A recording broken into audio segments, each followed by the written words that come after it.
Hallelujah. स्वागत है आप सबका मेरी भविष्यवाणियों की पुस्तक में।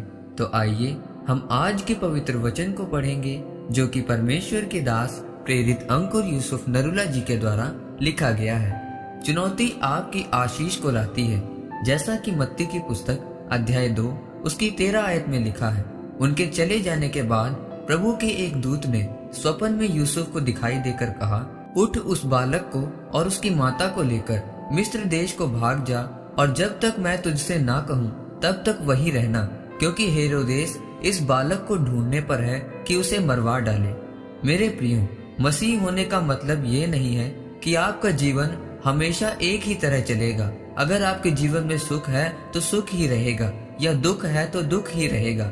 इसका मतलब है कि आपके जीवन में चुनौतियां भी आएंगी, लेकिन वह आपको डराने या मसीह में पीछे करने के लिए नहीं, बल्कि आपकी आशीष को पक्का करने के लिए आएंगी।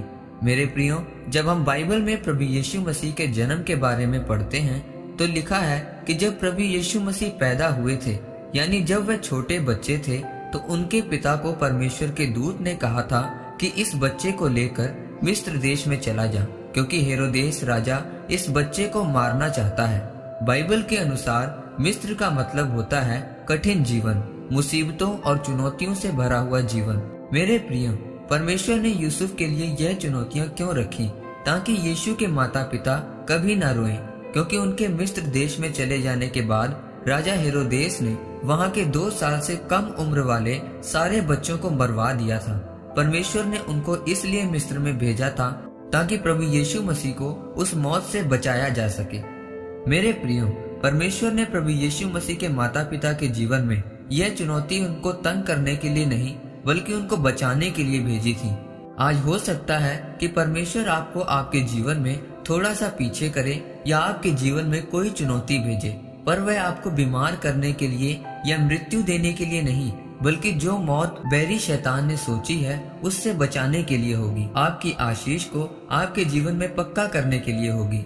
जब हेरोदेस ने सभी छोटे छोटे बच्चों को मरवा डाला था तो उनके माता पिता रो रहे थे, लेकिन परमेश्वर ने प्रभु यीशु मसीह के माता पिता को उस रोने से बचाया और उनकी आशीष को पक्का किया। मेरे प्रियो, जब परमेश्वर किसी के जीवन में चुनौती भेजते हैं तो बहुत सारे लोग शिकायत करते हैं। परमेश्वर में होने के बावजूद जब डॉक्टर बोलता है कि आपको तो ये समस्या है, तो उनको समझ में नहीं आती कि उनके साथ ये सब क्यों हो रहा है। वह बोलते हैं कि मैं तो प्रार्थना करने वाला, रोजे रखने वाला और दशमांश देने वाला विश्वासी हूँ, तो मेरे जीवन में ये चुनौती क्यों? वह इसलिए ताकि आप और भी ज्यादा मजबूत मसीही बन सकें, अगले स्तर पर जा सकें और अपनी आशीष को पक्का कर सकें। इसलिए मेरे प्रियो, जब भी आपके जीवन में कोई चुनौती आए तो उस समय डरें या घबराएं नहीं, और ना ही अपने कदम मसीह में पीछे हटाएं, बल्कि अपनी प्रार्थना, उपवास और परमेश्वर के वचनों को पढ़ने का समय बढ़ाएं और परमेश्वर के साथ वफादार रहें, ताकि आप अपनी चुनौती पर जीत प्राप्त करें और अपनी आशीष को ले सकें। आमीन।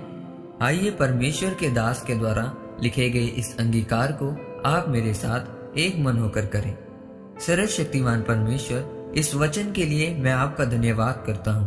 परमेश्वर, मैं अंगीकार करता हूँ कि मैं अपनी चुनौतियों के समय में आपके वचन के अनुसार चलूंगा और आपके कामों को करूंगा, प्रभु यीशु मसीह के नाम में।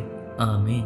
परमेश्वर आप सबको आज के वचन के ऊपर मनन करने के द्वारा आशीषित करे। आमीन।